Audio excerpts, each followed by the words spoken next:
아이 키우고도 직장일 하느라고 수고 많습니다. 오늘 읽은 말씀을 가지고 압살롬의 반역과 다윗의 피신이라는 제목으로 함께 은혜를 나누려고 합니다. 우리가 두 번 압살롬의 성격을 봤지만은 그는 극단적인 사고의 사람인 것을 우리가 볼 수가 있습니다. 아무리 자기 누이 다말이 암논에게 강간을 당했다고 말입니다. 그렇죠? 그 형을 죽여버릴 수가 있습니까? 요압 장군들은 자기를 좀 봐달라고 했더니 만나지 않으니까 그 보리밭에 뭐였습니까? 불을 질러버렸어요. 그래도 섭섭한 게 있으니까 이제는 아버지 다윗까지 반역하려고 하는 것을 우리가 볼 수가 있습니다.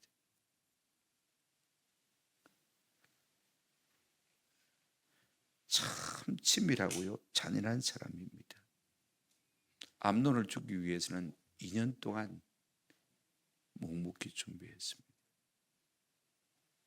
아버지 다윗을 반역하기 위해서는요 4년 동안 준비한 무서운 사람. 1절부터 12절까지는 압살롬이 다윗을 반역을 준비하는 내용이죠. 13절부터 마지막 절까지는 이제 그 아들의 반역을 피해서 도망가는 다윗의 모습을 우리가 볼 수가 있습니다. 아마 이때가 다윗의 생애 가운데 가장 어려운 때가 아닌가 하는 생각을 하게 되었습니다. 다윗의 생애 가운데 힘든 시기가 두 번 있었죠. 하나는 그가 젊었을 때 선왕인 그죠? 장인인 사울을 피해서 도망다닐 때입니다. 그때는 다윗이 죄가 있어서 쫓겨다닌 것 아닙니다. 그죠? 그리고 그때는 젊었습니다.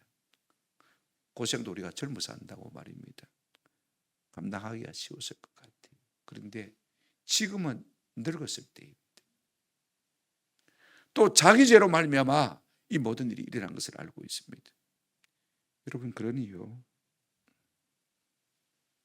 다윗이 자기 인생에서 가장 어두운 생애를 살 수밖에 없었던 것입니다. 우리도 살면서 다윗 같은 그와 같은 고난의 세월은 아니지만은 때로 종종 어려운 일들이 있을 수가 있습니다. 이때 우리가 어떻게 하면 이 영적인 터널을 잘 벗어날 수 있을까? 회복되고 또 하나님 앞에서 온전하게 살 수 있을까 하는 것을 우리가 좀 생각하면서 이 말씀을 우리가 대했으면 참 좋겠다 싶습니다. 첫 번째로 우리가 생각할 것은 이 압살롬의 반역 준비입니다. 압살롬은요 다윗 왕의 코앞에서 반역을 준비했습니다. 여동생 다말이 큰형 암논으로 말미암아 강간을 당한 이 울분을 풀지 못하고 있습니다. 도대체 아버지는 뭐 하는 사람이냐는 것입니다. 내 여동생 다말이 이렇게 당했음에도 불구하고 왜 암논을 아무 죄도 묻지 않느냐. 그래서 자기가 죽여버렸어요. 그리고는 도망갔습니다. 도망가서 3년 만에 돌아왔는데 2년 동안 코빼기도 안 보여줍니다. 아버지를 향한 원망이 자꾸만 찾아갔습니다. 사람들은요 자기 감정만을 중요하게 생각하는 사람들이 종종 있어요. 어떤 목사님들은 설교를 들어보면 그런 것 같아요. 자기 중심의 설교를 하는 것 같아요. 자기 감정만을 중요하게 생각하는 사람이 있습니다. 상대가 있지 않습니까? 그죠? 상대는 어떨까? 이 문제를 두고 어떻게 생각할까? 좀 이해하는 마음이 있다면 우리가 조금은 성숙한 사람이 될 수 있을 것 같습니다. 압살롬이 만약에 아버지의 입장을 조금이라도 이해할 수 있는 사람이었다면 이와 같은 비참한 가족의 비극은 일어나지 않았을 것이고 이것은 막을 수 있지 않을까 하는 생각을 하게 되었습니다. 여러분 보십시오.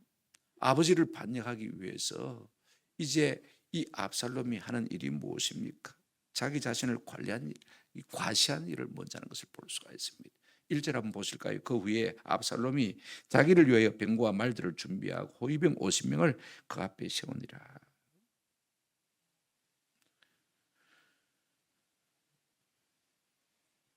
그 후에 이제 아람 땅 그술로 외가로 그죠 도망을 갔다가 다시 3년 만에 돌아왔습니다. 2년 동안 아버지가 코빼기도 안 빼줍니다. 그러다가 만 2년 만에 아버지를 만납니다만은 화해가 된 것 같지도 않고 아버지가 자기를 용납하는 것 같지도 않습니다. 아버지가 자기를 인정하지 않은 것 같으니까 말입니다. 이제는요 아버지를 이겨 먹으려고 배가는 것을 볼 수가 있습니다. 다시 말하면 아버지를 반역하려고 하는 것이죠. 사람들이요 처음에는 저 사람의 마음을 사로잡기 위해서 노력을 합니다. 그죠? 내가 가진 아양을 다 떨고 내 능력과 내 수완에 최선을 다해서 섬기려고 합니다. 그래도 인정받지 못하면요 섭섭한 마음이 듭니다. 그래서 그 사람의 마음을 이제는 훔치려고 합니다. 그래도 그 마음을 훔치지 못하면 나중에 배신감에 치를 들게 되어지는 것입니다. 그래서 그 사람을 이제는 내가 헤아리고 덤비는 것을 볼 수가 있습니다. 그래서 사람들의 마음이 이 섭섭함에서 시작해서 그렇게 살인까지 그죠? 반역까지 자라가는 것을 볼 수가 있습니다. 여러분 우리도 그렇습니다. 사람에 대한 섭섭함을요 빨리 씻어내지 아니하면 결국에는 그것이 내게 화근이 된다는 사실을 깨달을 필요가 있습니다. 이 일로 말미암아서 우리가 결국 압살롬이 죽는 사실을 잘 알고 있지 않습니까? 그죠? 자 보십시오. 그렇게 해서 만 4년 동안 이 압살롬이 하는 일이 뭐냐? 자기를 위하여 그랬습니다. 이 말에 어떤 암시가 있죠. 그래서 어떻게 하죠? 병거와 말들을 뭡니까? 준비합니다. 그 다음에 어떻게 하죠? 호위병 50명을 그 앞에 세우니라. 왕자인데 마치 그가 왕이 된 것처럼 허세를 부리기 시작하는 것을 볼 수가 있습니다. 과시하지. 우리가 이런 사람 참 조심해야 돼요. 내가 다음에 왕인데, 다음에 내가 차기 사장인데, 차기 원장인데. 여러분 자기를 위하여 병거와 말들을 준비하고 호위병 50명을 그 앞에 세우니라. 이것은요 왕자가 왕위로 나갈 것을 확신할 때 생겨나는 일들인 것입니다. 다른 비슷한 구절이 여러분 열왕기하 1장에 보시면 나옵니다. 1장 5절에 보시면 아도니아가 말입니다. 스스로 높여서 이러기를 내가 왕이 되리라 하고 자기를 위하여 똑같습니다. 그죠? 보십시오. 병거와 기병과 호위병 50명을 뭐 했다? 준비했다. 내가 자기 왕임네 하고 자기를 과시하고 자기를 시해하는 것입니다. 하나님은 왕이 될 자에게 말들을 많이 두지 말라고 했습니다. 다윗은요 그렇게 위대한 왕이고 많은 전쟁을 치루었지만은 가능하면 말과 또 여기 보시면 병거를 갖다가 절제한 것을 볼 수가 있습니다. 여러분 다윗이 성경 어디에도 말을 탔다는 말이 기록이 없습니다. 눈 닦고 한번 보십시오. 찾아오시면 제가 소중의 선물을 드리겠습니다. 다윗이 성경에 말을 탔다는 기록이 있습니까? 그렇게 위대한 왕임에도 불구하고요. 탔을 것 같은데 분명히 성경에 그런 기록이 없어요. 그런데 오늘 이 압살롬은요. 왕이 아님에도 불구하고 말과 병거를 준비하는 것을 볼 수가 있습니다. 하나님이 하지 말라고 한 일을 아직도 왕이 되지 않았음에도 불구하고 시도하는 것을 볼 수가 있어요. 싹수가 노란 사람이지. 또 하나 압살롬이 해겔사 노릇을 자처하는 것을 볼 수가 있습니다. 2절 한번 보시길 바랍니다. 압살롬은 일찍 일어나 성문곁 길에 서서 어떤 사람이든지 송사가 있어 왕에게 재판을 청하려 올 때 그 사람을 불러 이르되 너는 어느 성읍 사람이냐 하니 그 사람의 대답이 종은 이스라엘 아무 지파에 속하였나이다 하면 그랬습니다. 압살롬이요 왕이 하는 일이 재판하는 일 아닙니까? 그죠? 그 왕의 일을 갖다가 자기가 지금 가로채서 하고 있는 것을 볼 수가 있습니다. 그래서 무엇이든지 자기가 해결사 노릇을 하려고 하는 것을 볼 수가 있습니다. 해결사 노릇을 하기 위해서 다윗이 선점한 세 가지가 있습니다. 뭘 세 가지 선점했냐면 첫째는 이것입니다. 한번 따라합니다. 시간을 선점했습니다. 악한 일이든 선한 일이든요, 우리가 시간을 선점하지 않으면 이룰 수가 없습니다. 어떻게 했습니까? 압살롬이 어떻게 했다고요? 일찍 일어나 그랬습니다. 우리가 선한 일을 하려고 해도 시간을 선점하지 않으면 아무것도 할 수가 없습니다. 악한 일도 마찬가지입니다. 시간을 내지 않고는 할 수가 없는 일. 그 다음에 두 번째 선점한 것이 무엇이냐면 장소를 선점했습니다. 한번 따라하십시다. 성문곁, 성문길곁입니다. 여러분, 성문 앞은 주로요 광장입니다. 시장입니다. 그죠? 그 다음에 프라자, 영어로 말하면 재판정이기도 합니다. 사람이 가장 많이 모이는 곳입니다. 좋은 장소를 선점했어요. 자기를 과시할 수 있는 좋은 장소를 선점한 것을 볼 수가 있습니다. 그 다음에 이 압살롬이 반역을 일으키기 위해서 선점한 것이 무엇이냐면, 한번 더 합시다. 사람의 마음을 선점했습니다. 마음을 뺏기 시작하는 것을 볼 수가 있습니다. 여러분, 마음을 얻지 않고는요 어떤 일도 할 수가 없습니다. 선한 일도 마찬가지고 악한 일도 마찬가지입니다. 사람의 마음을 사로잡지 않고는 할 수 없는 것입니다. 그래서 왕에게 재판을 청하기 위해서 마음에 우울한 사람이 저 지방에서부터 예루살렘 궁까지 찾아온 것입니다. 그죠? 얼마나 마음이 답답했으면요 한숨에 달려왔겠습니까? 아침부터 달려왔겠습니까? 그런 사람을 붙들고 어디서 왔어? 얘 어느 집파요? 멀리서 온다고 고생만 하지. 평안합니까? 평안하면 왔겠습니까? 그러면서 그 이야기를 들어주는 것입니다. 여러분, 일국의 왕자가요 아무도 자기 사연을 들어주려고 하지 않는데 자기 말을 들어준다면 그 마음이 혹하겠습니까? 안 혹하겠습니까? 혹하지요. 그래서 마음을 사로잡는 것을 볼 수가 있습니다. 우리가 이런 사람 조심해야 돼요.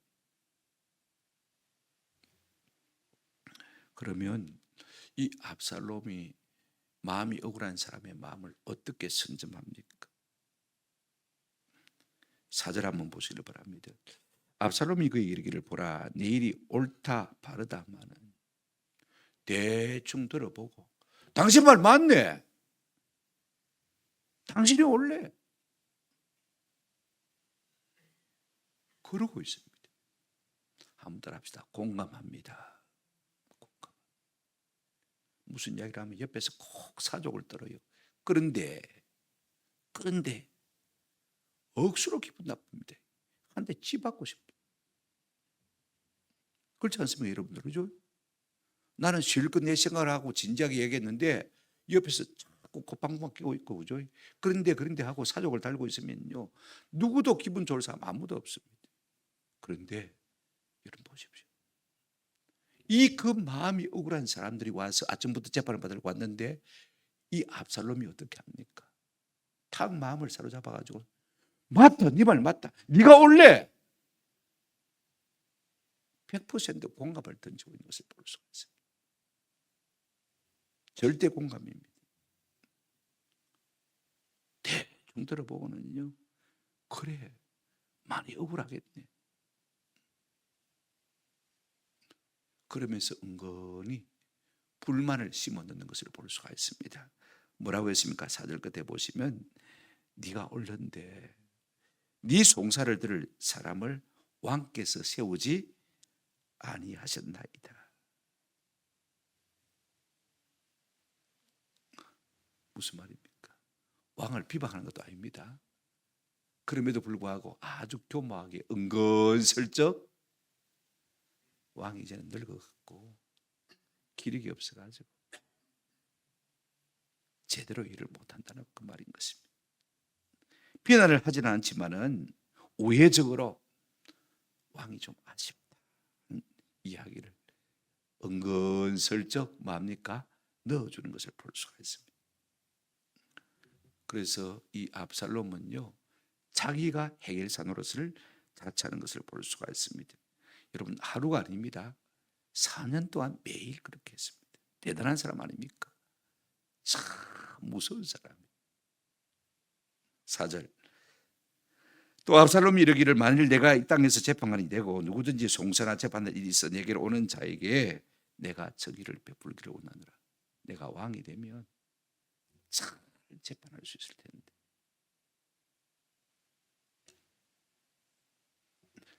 다윗은 국사가 바쁘고 나이가 너무 많고 기력이 없어서 이 재판하는 일을 제대로 하지 못한다는 것입니다. 내한테 부탁하면 내가 왕이 되면 잘할 텐데. 아니 왕자가 돼가지고 말입니다. 아버지 왕의 레임덕을 자꾸만 조장하고 부추기는 것을 볼 수가 있습니다. 왜 그렇습니까? 지가 왕이 되고 싶은 것입니다. 빨리 되고 싶은 것입니다. 보십시오. 장남이 암논인데 자기가 죽이가 없습니다. 그죠? 둘째 아도니아, 아니 둘째가 누굽니까? 여러분 아비가일의 소생 아비나답인데 성경에 이름만 나오고요. 죽었다 살았다 말이 없어. 없는 거나 마찬가지죠. 그죠? 셋째가 누굽니까? 압살롬 자기입니다. 그죠? 그러면 현재로서는 왕 서열순위 몇입니까? 1입니다. 그런데 아버지 다윗이 자기를 좋아합니까? 안 좋아합니다. 가만히 있다가는 다른 왕자에게로 왕위가 넘어갈 가능성이 많습니다. 그러니까 자기가 가로채야 되는 것입니다. 그의 덕적이 무엇입니까? 잘생겼습니다. 머리 끝까지부터 발끝까지 죽은 데가 하나도 없습니다. 그런 왕자가 나와서 사람의 마음까지 사로잡으면요, 온 백성들의 마음이 압살롬에게로 기울어질 수밖에 없는 것입니다. 이 압살롬이 다윗 백성들의 마음을 어떻게 훔치고 있습니까? 5절 보시기를 바랍니다. 사람이 가까이 와서 그에게 절하려 하면 압살롬이 손을 펴서 그 사람을 붙들고 그에게 입을 맞추니. 왕자가 자기 이야기를 들어주니까 성은이 망각하잖아요. 그래서 엎드려 절하려고 하면요, 어떻게 내게 그러냐고 이렇게 쉬우면서 말입니다. 그를 끌어안고 입을 맞춥니다. 여러분 서열 1위 왕의 서열 1위인 압살롬 왕자가 말입니다. 자기의 억울한 마음을 어루만지고 공감해주고 끌어안고 스킨십을 하고 허그까지 해주니까요, 참 감지덕지한 것입니다. 알뜰하다 못해 살뜰하다 못해 여러분 겸손하기까지 한 것을 볼 수가 있습니다. 사람은 누구든지요, 내 문제를 공감해주고 나를 지지해주고 인정해주고 돕고 자고 겸손하게 대해주면요, 다 좋아할 수밖에 없는 것입니다. 여러분 선거철이 되면 모든 후보들이 다 그렇게 하지 않습니까? 근데 우리가 속지 말아야 해요. 6절 보시기 바랍니다. 이스라엘 무리 중에 왕께 재판을 청하려 오는 자들마다 압살롬의 행함이 이와 같아서 이스라엘 사람의 마음을 압살롬이 만이라 훔치니라. 가나브란 말은 도둑질한단 말이죠. 그죠? 로 가나브 5계명에 저기 8계명에 도둑질하지 말라 나와 있지 않습니까? 그죠? 백성의 마음을 도둑질한 것입니다. 원래 백성의 마음이 어디로 가야 맞는 마음입니까? 다윗에게로 기울어져야 되는데 지금 그 마음을 하나하나 빼내가지고 누구에게로 기울어지게 만듭니까? 자기에게로 기울어지게 만드는 것입니다. 여러분 마케팅이란 말이 무슨 말입니까? 좋은 말로 하면 마케팅이고 조금 안 좋은 말로 말하면 사람의 마음을 훔치는 겁니다. 똑같은 기술입니다. 똑같은 제품인데 디자인을 좀 좋게 만들어가지고 그죠? 그렇게 해서 사람의 마음을 훔치는 것을 우리가 볼 수가 있습니다. 사람의 마음을 얻는 사람이 있고 사람의 마음을 훔치는 사람이 있는 것을 볼 수가 있습니다. 그래서 사람들이요, 왕을 만나러 왔다가 압살롬만 기억하고 돌아가는 것입니다. 그 세월이 몇 년이라고요? 4년입니다.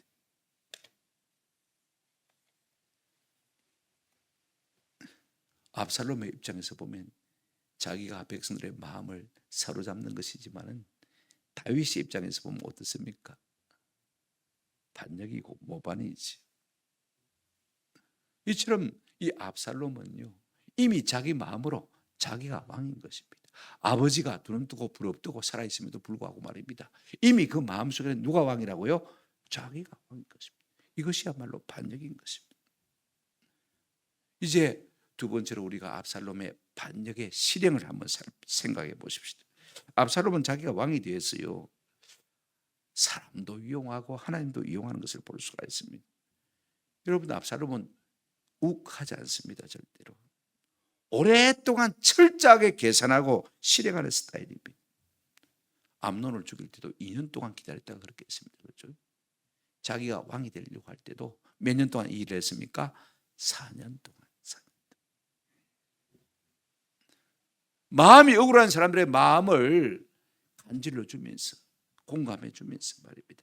아주 교만한 방법으로 은근슬쩍 왕을 비판하면서 말입니다. 그들의 마음을 사로잡기 시작한 것을 볼 수가 있습니다. 은근슬쩍 불만을 갖다가 그들 마음속에 불어넣었습니다.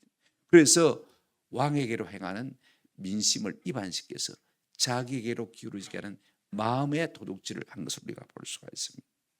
이 민심을 바탕에 깔고는요, 이제 그사를 치르는 것을 볼 수가 있습니다. 그는 사람을 제대로 등쳐먹을 줄도 알고 하나님의 이름도 이용할 줄 아는 사람이었습니다. 좋은 사람은 아니죠.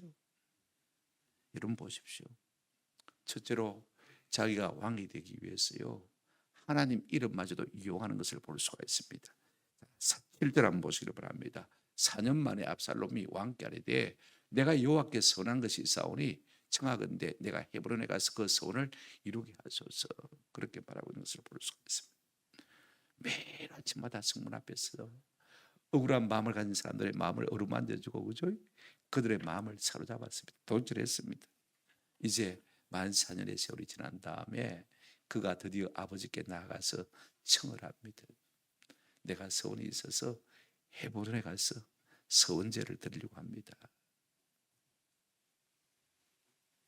언제요? 만 4년 후에. 진짜 그가 서원한 것이 있을까요? 진짜 그가 헤브론에 가서 서원제를 드렸을까요? 그러면 왜 서원한 것이 있다고 말하고 서원제를 드린다고 말하는 것입니까? 간단합니다. 우리가 신명기 23장 21절에 보면 내 하나님께 여호와께 서원하거든 함답시라. 갚기를 더디게 하지 말아라. 서원했으면 빨리. 전도서 5장에도 마찬가지입니다. 4절에도 하나님께 서원하였거든 갚기를 더디게 하지 말라. 서원은 빨리 이행할수록 좋은 것입니다. 그렇죠? 그러니까 아버지가 내가 서원했다고 그러면 이 성경 말씀 알고 있으니까 거절할 수 있습니까? 없습니까? 못하는 것입니다. 헤브론에 가서 서원을 이루겠다 그렇게 말하고 있습니다. 화목제를 드리겠다 그 말이죠. 실제로는 헤브론에 가서 어떻게 합니까? 여러분 10절 우리가 조금 이따 생각하겠습니다. 같이 한번 보시기를 바랍니다. 10절에 이에 압살롬이 정탐을 이스라엘 모든 지파의 가운데 두루 보내 이르기를 너희는 나팔 소리를 듣거든 곧 말하기를 압살롬이 헤브론에서 왕이 되었다. 반역을 도모하기 위해서 헤브론에 가는 것입니다. 그럼에도 불구하고 서원을 내가 했으니까 서원제를 드리러 헤브론으로 간다 하고 왕께 하나님의 이름을 팔아서 뭡니까? 거짓말을 하는 것을 볼 수가 있습니다. 하나님의 이름을 이용하는 것을 볼 수가 있습니다. 여러분 보십시오. 다윗이 뭐라고 말합니까? 9절 보시기를 바랍니다. 왕이 그에게 이르되 평안히 가라 하니 그가 일어나 헤브론으로 가니라. 야, 무슨 소원을 했는데 궁금하다. 그런데 다윗이 안 물어봤습니다. 왜냐? 믿음도 없는 인간이 말입니다. 믿음 있는 말을 하니까 그게 혹해버렸어요. 와, 아이고 그래 네가 소원을 한다. 그러면 갚아야지. 빨리 가라 빨리 가라. 그저 흥감해서 평안을 빌고는요 빨리 속이 보내줍니다. 그리고 뭐 왕자니까 군사들 따라가는 거야 뭐 당연한 일이겠죠. 왜 헤브론이라고 했을까? 아버지 다윗이 헤브론에서 왕으로 기름 부음 받았거든요. 그죠? 그걸 흉내내려고 하는 같은 느낌이 있지 않나 하는 생각을 하게 됐습니다. 어쨌든 뭐 그렇습니다. 여러분 압살롬은요 왕이 되기 위해서 사람도 이용해 먹었습니다. 성경 보실까요? 10절 이에 압살롬이 정탐을 이스라엘 모든 가운데 지파 모든 가운데 두루 보내어 이르기를 너희는 나팔 소리를 듣거든 곧 말하기를 압살롬이 헤브론에서 왕이 되었다 하라 하니라. 이미 사람들을 설득했습니다. 족장들을 다 설득하고 촌장들을 다 설득하고 그래서 맨날 몇 시에 나팔 소리가 들리거든 압살롬이 헤브론에서 왕이 되었다. 압살롬이 왕이다. 압살롬이 왕이다. 연호를 외치라는 것입니다. 그러면은 자기가 이미 4년 동안 백성들의 마음을 훔쳐놓은 것이 있으니까 그들도 함께 뭐 할 것이다? 외칠 것이다. 그러면 새가 형성이 되어지면 이제는 빼도 박도 못하게 기정사실처럼 되어버리면 이제 다윗도 어떻게 할 수가 없는 것입니다. 그죠? 그런 방법으로 지금 다윗을 반역하고 있는 것을 볼 수가 있습니다. 우리가 이스라엘의 왕이 되려면요, 하나님이 택하셔야 됩니다. 그 하나님께서 선제나 제사장을 통해서 기름 붓게 만들어야 됩니다. 그런데 지금 압살롬은 그런 것이 있습니까? 없습니까? 전혀 그런 사인도 없고 그런 증조도 없는데 자기가 셀프 왕이 되려고 하는 것을 볼 수가 있습니다. 뭘 믿고 그렇게 하는 것입니까? 내가 4년 동안 백성들의 마음을 사로잡아 놓았다는 것입니다. 그만큼 인기를 확보했다는 것입니다. 여론을 만들어 놨다는 것입니다. 지지 기반을 형성했다는 것입니다. 압살롬은 하나님이 택하지도 않았는데 누가 와서 기름을 부은 것도 아닌데 왜 어떻게 자기가 왕이 되겠다고 하는 것입니까? 이미 4년 동안 백성의 마음을 도둑질했기 때문에 그렇습니다. 11절을 보시길 바랍니다. 그때 청함받은 200명이 압살롬과 함께 예루살렘에서부터 헤브론으로 내려갔으니 그들은 압살롬이 꾸민 그 모든 일을 뭐하고요? 알지 못하고 그저 뭐한 사람입니까? 따라간 사람입니다.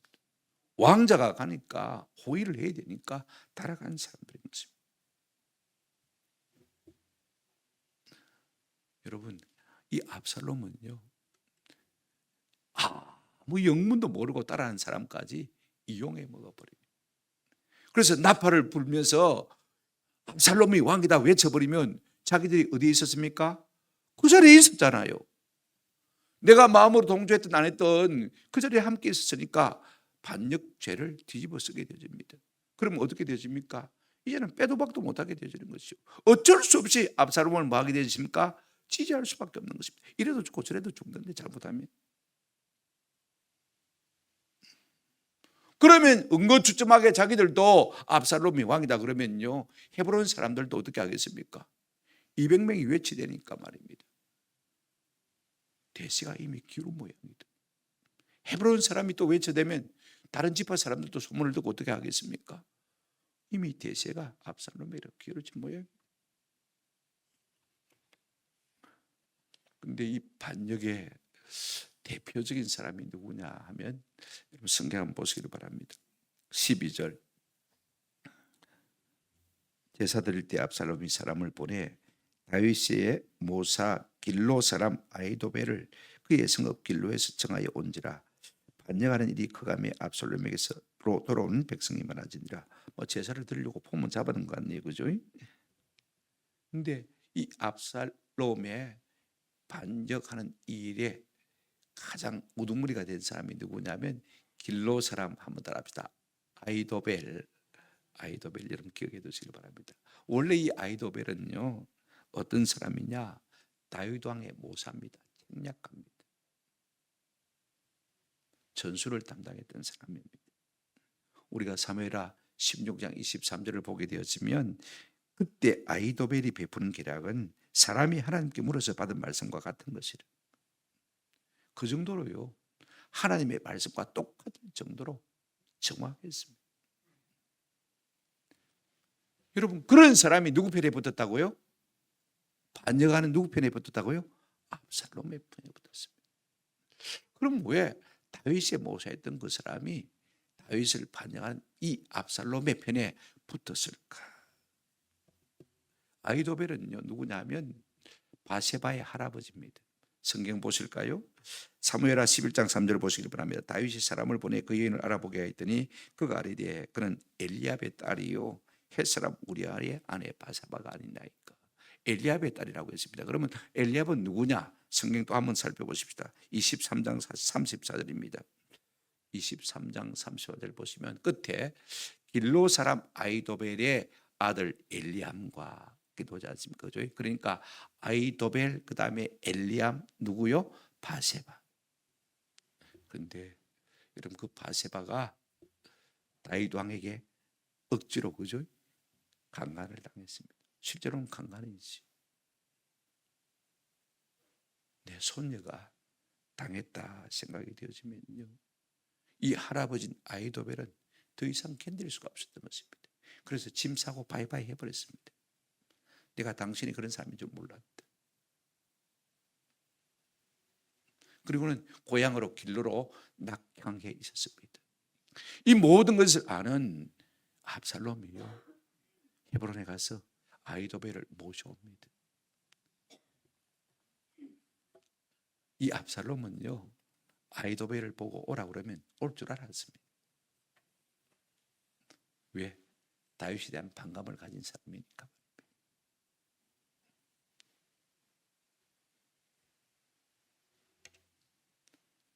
이렇게 되어지니까 여러분 12절 끝에 보시면 그 반역하는 일이 크감에 압살롬에게로 돌아온 백성이 아니라 많아졌다 그랬습니다. 이 일을 성경의 저자는 반역이라 이렇게 말하고 있는 것을 볼 수가 있습니다. 반역, 게셀. 이 반역이란 말이 성경에 여기서 제일 먼저 처음 나옵니다. 13번 나오지만은 게셀이란 말이 여기서 제일 먼저 나와요. 이를 두고 성경의 저자는 명백하게 뭐라고요? 반역이라. 아이도벨이 압살롬의 편에 붙은 것은 군사 10만 명이 붙은 것보다도 더 큰 역할을 감당한 것을 볼 수가 있습니다.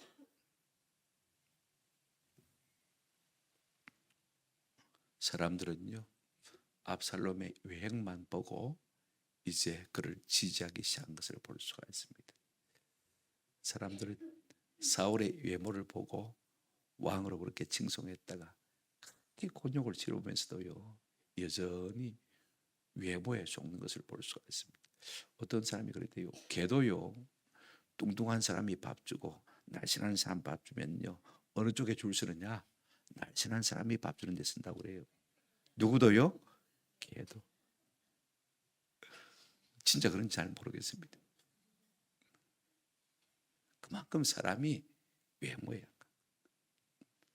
저는 우리가 좀 영적으로 분별력이 있으면 참 좋겠다.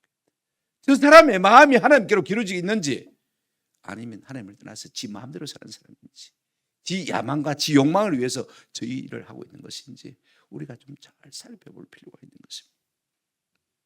세 번째로 다윗의 피실에 대해서 우리가 한번 생각해 보십시다. 13절부터 38절까지인데 우리가 18절까지만 읽었으니까 읽어본 만큼만 잠시 생각하고 정리를 하도록 하겠습니다. 13절입니다. 전령이 다윗에게 와서 말하되 이스라엘의 민심이 다 누구에게로요? 압살롬에게로 돌아.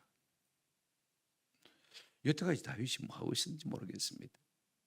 이걸 이제 아는지 잘 모르겠어요. 왕자니까 아마 다 믿었던 것 같아요. 그런데 압살롬이 헤브론에서 왕이 되었다는 외침을 듣는 순간에 왕의 전령이 와서 그 사실을 그대로 고지고대로 보고를 했습니다. 그 다음에 이제 다윗의 반응이 참 중요합니다. 여러분요, 정보는요 어느 사람에게로 흐르냐면 한번 더 합시다. 힘 있는 사람에게, 힘 있어 보이는 사람에게 항상 정보는 흐르게 되어 있습니다. 노예도 가도 마찬가지고 교회를 가도 마찬가지입니다. 힘 있어 보이는 사람에게 사람들이 와서 다 말을 이어줍니다. 그 사람이 하나님의 사람이란 말은 아닙니다. 그죠? 뭔가 힘 있어 보이니까. 14절 한번 보십시오. 다윗이 예루살렘에 함께 있는 그의 모든 신하들에게 이르되 일어나 마자 도망하자. 빨리 가자 두렵건대. 여러분 옛날 같으면 다윗이 이렇게 했겠습니까? 어느 인간이 야 바로 군사 풀어, 그죠? 맞서 싸웠을 것입니다. 그런데 다윗이 지금 서두르고 있는 모습을 볼 수가 있습니다. 왜 그랬을까? 여러분 다윗은요 전쟁을 하면 100% 자기가 이길 승산이 있습니다. 그런 광야의 사람입니다. 그는 하루도 전쟁을 신랄이 없이 전쟁을 많이 한 사람입니다. 전략과 용기에 있어서 뛰어난 사람입니다. 그리고 자기 소하에 있는 요압이나 아비스나 이때 같은 장군들은요, 전쟁 베테랑입니다. 지금 압살롬이 반역해서 일으킨, 나팔을 불러서 일으킨 군사들은요, 예비군들입니다. 민간인입니다. 그죠? 다윗 시와에 거느리고 있는 사람들은요, 완전히 베테랑 군인들입니다. 직업 군인들입니다. 그리고 다윗이 살고 있는 예루살렘은 요새입니다. 절벽이란 말입니다. 어느 예비군들이, 어느 민간인이 무너뜨릴 수 있겠습니까? 100% 다윗은요, 전략적으로나 군사적인 측면에서 볼 때 자기가 이긴다는 사실을 압니다. 그런데 전쟁을 하게 되어지면 어느 쪽이든 피해가 있기 마련입니다. 피해를 입는 백성들은 다 다윗의 백성입니다. 맞습니까? 그리고 전쟁을 하게 되어지면 반역을 일으킨 요압도 죽을 줄 알고 있습니다. 그런데 왜 싸우지 않느냐? 칼이 내 집을 떠나지 아니할 것이라는 예언이 누구로 말미암아 주어졌습니까? 자기 죄로 말미암아 주어졌기 때문에 이 일이 자기로 말미암아 일어난 것을 알고 있습니다. 내가 죽어야지. 압살롬이 죽어서는 안 되지. 자리를 비켜주는 것입니다. 그래서 도망가는 것입니다. 압살롬을 살리려고 얼마든지 맞서 싸울 수 있지만은 도망가는 것입니다. 아마 이 우리아의 아내 바세바를 범한 다음에 다윗의 마음이 영적으로 많이 어두워진 것 같아요. 왜냐하면 암논이 다말을 갖다가 강간했다는 이야기를 듣고 말입니다. 우리가 사무엘하 13장 21절을 보게 되었으면 왕이 심히 노합니다. 머리 끝까지 화가 발했습니다. 그런데 진작 아무런 조치를 안 내립니다. 왜 그랬을까요?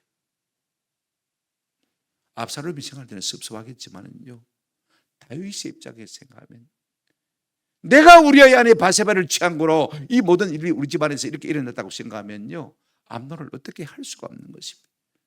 내가 네보다 더 악한 놈인데 화는 나지만 어떻게 하겠습니까? 여러분, 우리가 어른에 대해서 섭섭한 마음이 있으면요, 빨리 부수기를 바랍니다. 그 어른의 마음을 우리가 다 모릅니다. 그만큼 안 살아봤거든요. 그렇지 않습니까? 그죠? 결국은 내가 그 마음을 품고 있으면 있을수록 손해입니다. 그렇지 않습니까? 내가 중령이면요, 대령의 마음 모릅니다. 대령이면 장군의 마음 몰라요. 내가 가장이면 부장의 마음 모르고요, 부장이면 이사의 마음 모릅니다. 회장의 마음 모릅니다. 섭섭한 것이 있거든. 내가 빨리 차단시키는 것이 참 중요해요. 그러나 위에 있는 사람은 다 압니다. 아, 저놈이 죽겠구나. 내가 피하자. 피한 것입니다. 이 일로 말미암아서 다윗이 영적으로 화들짝 깬 것 같아요. 얼마든지 버텨서 막을 수가 있지만은 내 죄로 말미암아 일어난 일이니까 내가 도망가야지. 근데 신하들이 참 대단해요. 보실까요? 15절 왕의 신하들이 왕께 이르되 우리 주 왕께서 하고자 하시는 대로 우리가 행하리이다. 보소서 당신의 종들입니다. 요압 장군도요, 한마디 할 수가 있습니다. 저거 아무것도 아닙니다.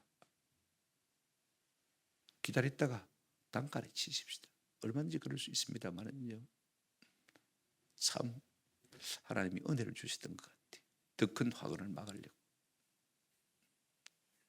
다윗 집에만 칼이 들어가지 않도록 하시려고 그 신하들이 다 순복하는 것을 볼 수가 있습니다. 여러분, 신하들은요, 전쟁 명사들입니다. 그죠? 16절 왕이 나갈 그때 그의 가족을 다 따르게 하고 후궁 10명만 남겨도 왕경을 지키겠다.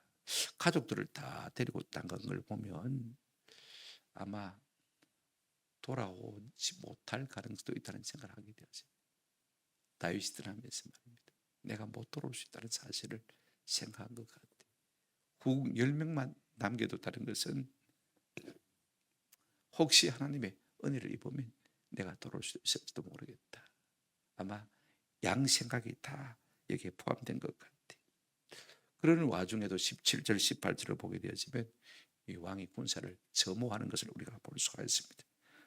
이것도 뭐 생략해도 되겠죠. 말씀을 맺습니다. 저는 부탁을 드립니다.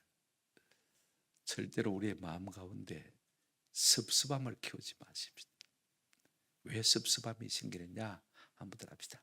내 중심이기 때문에. 내 중심이기 때문에. 조금만 우리가 생각을 넓게 열어서 말입니다. 상대방의 입장도 생각해보고 윗사람의 입장도 생각해보고 이런저런 환경도 생각해보면요, 내가 원한이나 울분이나 그죠? 원수 맺을 일은 없습니다. 내게도 다분히 뭐가 있습니까? 잘못이 있습니다. 그런데 대부분 여러분 원한을 사는 사람을 보면요, 자기 중심적인 생각이 자기에게 매여 있어요. 그래서 자기 잘못을 깨닫지를 못하는 거예요. 그래서 반역죄를 짓는 것을 볼 수가 있습니다. 이로 말미암아 칼이 다윗의 집에서 떠나지 않게 되어지는 원인 제공자가 되어주는 것을 볼 수가 있습니다. 여러분 모든 권세는요, 특별히 한번 합시다. 하나님께로부터 나옵니다. 하나님이 주시지 않으면 취할 수가 없는 것입니다. 셀프 왕이 된다고요? 어림도 없는 일입니다. 그와 같은 일이 일어난다 할지라도 더 악한 일이 그 가운데 일어나서 그 자리에서 그가 떨어져 나갈 것입니다. 그런 사람은요, 자기도 괴롭히고 남도 괴롭힐 수밖에 없는 것입니다. 그러나 우리가 한 가지 생각해야 됩니다. 잠언 16장 7절 말씀입니다. 같이 한번 읽었습니다. 시작. 사람의 행위가 여호와를 기쁘시게 하면 사람의 여호와서 그와 더불어 화목하게 하시는. 내가 원수 삼으려고 하지도 말고 원수 되었다고 슬프게도 생각하지 말고 내가 하나님 앞에서 바로 살기만 하면 그 다음 문제는 하나님이 뭐 하신다고요? 다 해결하시는 것입니다.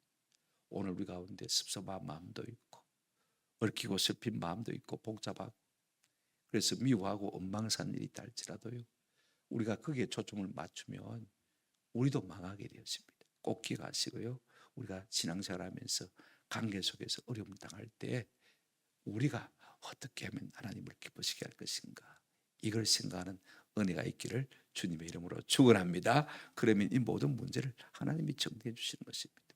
여러분 이후에 다윗의 삶은요, 하나님의 뜻을 생각하는 삶이었습니다. 어떻게 하면 내가 하나님 기뻐하시는 일을 할까, 이걸 생각하는 것을 볼 수가 있어요.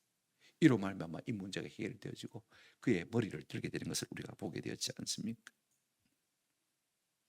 그는 하나님의 뜻을 생각하면서 징계를 순순히 받았습니다. 다시 고개를 들게 된 것이죠. 계속해서 우리가 생각하면서 이 다윗의 삶을 통해서 우리가 좀 은혜와 도전을 받기를 주님의 이름으로 축원합니다. 아멘. 말씀을 생각하시면서 찬송가 549장입니다. 내 주의 뜻대로 행하시옵소서. 549장